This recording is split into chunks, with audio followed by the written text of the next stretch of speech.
आज की वीडियो में मैं बताने वाला हूं, 1 रिजल्ट कब आएगा, 2 काउंसलिंग कब स्टार्ट होगी, 3 काउंसलिंग की प्रोसेस क्या है और 4 कौन कौन से डॉक्यूमेंट जरूरी हैं।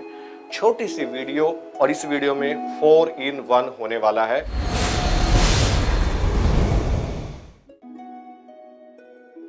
हेलो गाइस, कैसे हैं आप सब। पहली वीडियो में आपने देखा है कि मैंने आपको मेरिट के बारे में डिटेल में समझाया है और स्टेट वाइज भी मैंने बताने का प्रयत्न किया है। वो वीडियो आपने देखी है, नहीं देखी है, देख लीजिए। आपने सिर्फ एक काम करना है, वीडियो को लाइक तो आप करते ही हैं, शेयर भी करिएगा और सब्सक्राइब करना नहीं भूलिएगा अगर अब तक सब्सक्राइब नहीं किया है।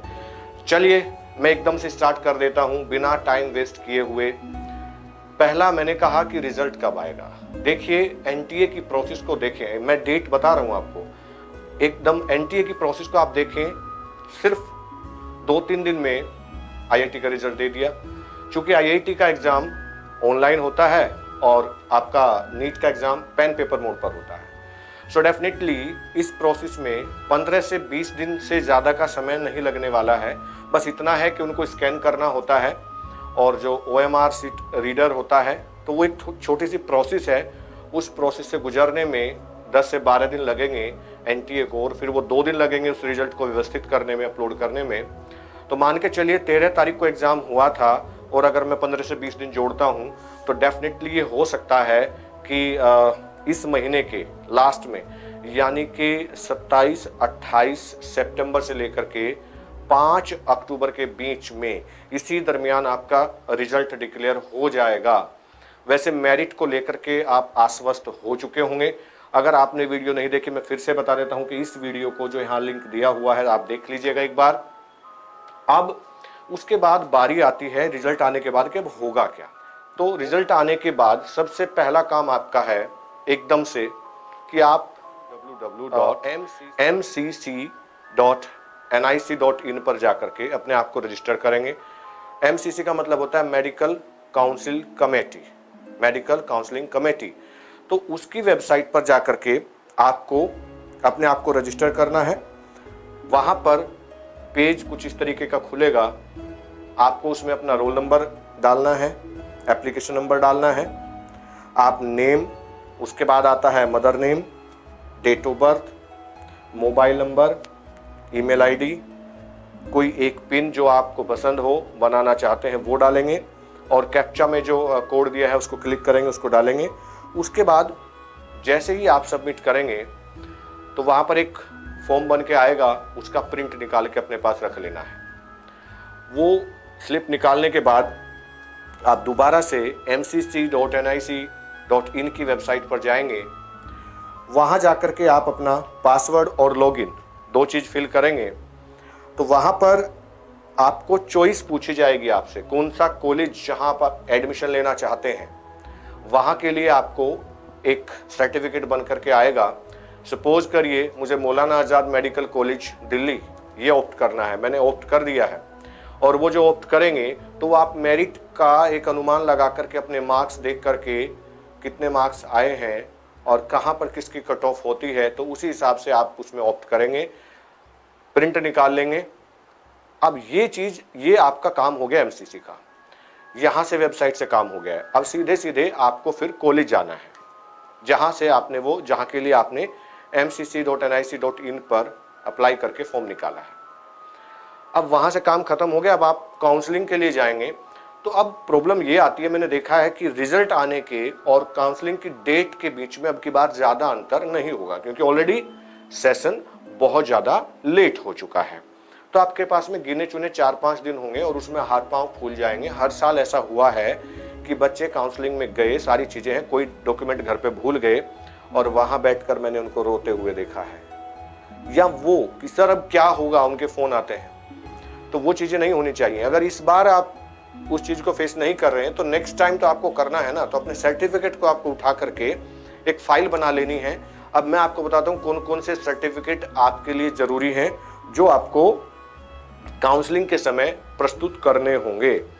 पहला सर्टिफिकेट होगा बेटा आपका 10th की मार्कशीट, 10th का अंक पत्र जो होता है वो आप सीरियल नंबर 1 पर रखिए। उसके बाद में आप 10th का जो सर्टिफिकेट होता है, कुछ स्टेट में उसको सनद बोलते हैं, मार्कशीट के साथ सर्टिफिकेट आपको मिला होगा, 10th के 2 हो गए। फिर आप 12th की मार्कशीट एंड 12th का सर्टिफिकेट, कितने डॉक्यूमेंट हो गए हैं बेटा? 4 हो गए हैं, गिनते जाइएगा। इसके बाद जो 5वां डॉक्यूमेंट आता है वो आता है आपका नीट 2020 का एडमिट कार्ड, जिसको दिखा करके आपने एग्जाम दिया है। 5वें नंबर पर उसकी प्रिंट जो आपके पास होगा उसको संभाल के रखिए और उसकी एक फोटोकॉपी भी करा लीजिएगा। एक अपने पास रखिएगा, एक फोटोकॉपी, ठीक है।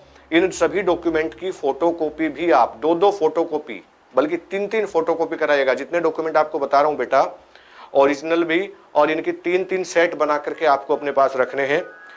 4-5 चीजें हो गई हैं नीट 2020 एडमिट कार्ड को मिलाकर के 5 चीजें। 6ठे नंबर पर बेटा आता है आपके 5 से 6 फोटो अपने पासपोर्ट साइज में, वो आपको रखने हैं संभाल के। एक आईडी कार्ड, जैसे आधार कार्ड है या पासपोर्ट है या इस तरह की कोई भी आईडी हो सकती है, तो आधार कार्ड सबसे विश्वसनीय है, उसकी फोटोकॉपी भी करा कर रखिए। ओरिजिनल भी अपने डॉक्यूमेंट एक जगह संभाल के रखिए। उसके बाद आता है, अगर आप स्टेट काउंसलिंग के लिए जा रहे हैं तो उस स्टेट का मूल निवास प्रमाण पत्र।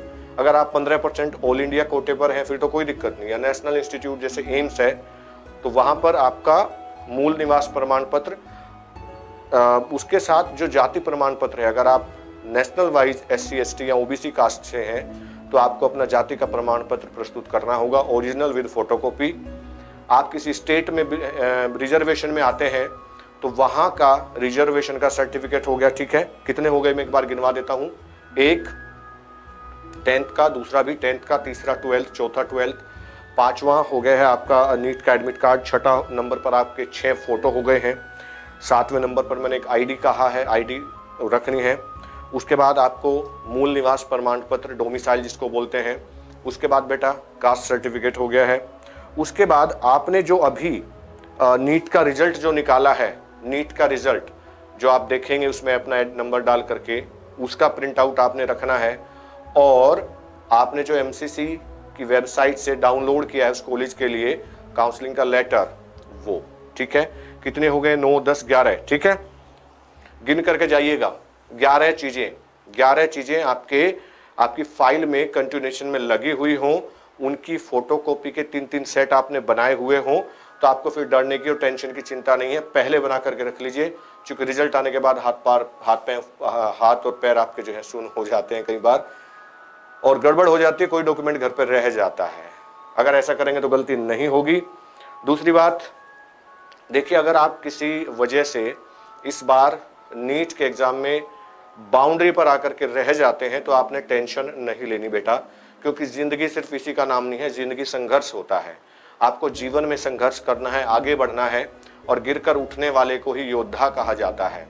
आप फिर से प्रयास करेंगे तो एकलव्य एजुकेशन नीट 2021 के लिए और नीट 2022 के लिए फाउंडेशन कोर्स, नीट 2021 के लिए 1 साल का कोर्स स्टार्ट कर रहा है। नीट 2022 के लिए हम फाउंडेशन कोर्स स्टार्ट कर रहे हैं। स्टार्टिंग डेट 5 अक्टूबर है, और आपको जान करके खुशी होगी कि इतनी नाम मात्र की फीस है कि आप सोच भी नहीं सकते। नाम मात्र की फीस है, आप सोच भी नहीं सकते। रीजन है कोरोना की वजह से 80% फीस को हमने रिड्यूस किया हुआ है, लेकिन ये फीस जो रिड्यूस की हुई है या तो स्टार्टिंग के कुछ बच्चों तक है या फिर वो 10 अक्टूबर तक है। 11 अक्टूबर के बाद आपको फिर से पूरी फीस पे करनी पड़ेगी। तो बस इतना करना है, इस नंबर पर आपको अपनी डिटेल भेज देनी है, व्हाट्सएप कर देना है, ठीक है बेटा। तो उम्मीद करता हूं कि ये इन्फॉर्मेशन आपको अच्छी लगी होगी। अगर अच्छी लगी है तो कमेंट बॉक्स में जाकर के कमेंट करिएगा। आपकी कोई क्वेरी है तो वो भी लिखिएगा, हम आपको फट से रिप्लाई करेंगे। तो thank you very much for watching me.